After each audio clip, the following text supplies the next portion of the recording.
Les croyances limitantes. Les croyances qui nous limitent sont ces paroles qui nous trottent dans la tête et qui nous rappellent très souvent et à tort qu'on n'est pas assez bien.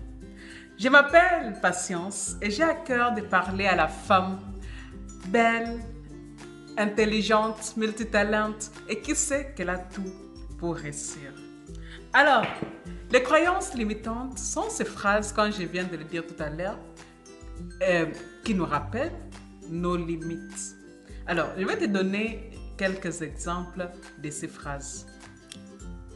Je ne peux pas réussir cet examen. Je ne peux pas réussir cet entretien d'embauche. Je ne peux pas faire du sport. Je ne peux pas manger ci. Je ne peux pas aller là-bas. Je ne peux pas parler devant les gens.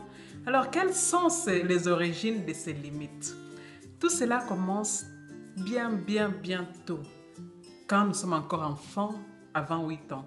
Tu sais, dans cette période, nous sommes comme des éponges et nous avalons pratiquement tout ce qui nous est dit par nos parents et par notre entourage. Alors, quand nos parents nous disent « ne fais pas ça, arrête ça, ne touche pas ça, ne va pas là », bien sûr, ils nous font du bien et bien sûr, ils font tout pour nous protéger.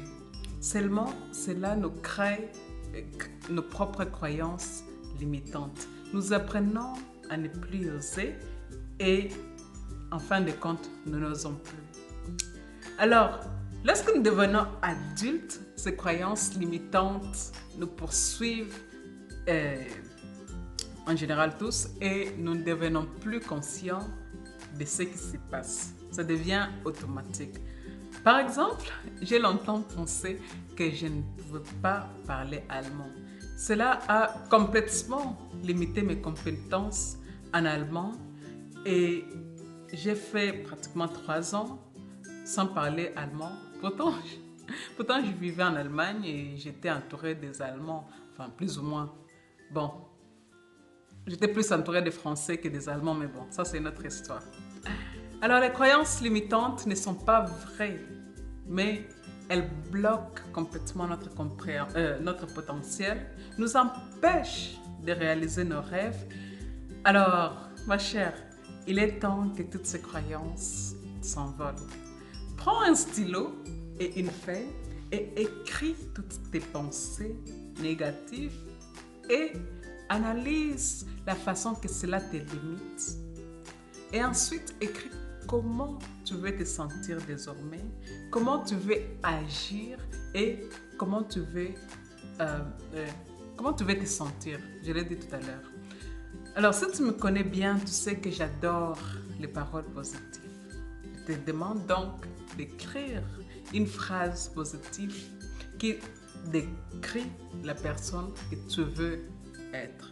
Par exemple, je suis capable de réussir mon entretien d'embauche. Voilà, je viens de finir. Si tu as été inspiré par cette capsule, alors sens-toi libre d'aimer, de commenter et partager. Et surtout, tag 3 amis pour les inspirer aussi. Et je t'offre gratuitement le book Moi, ma vie et mon plan, là-haut.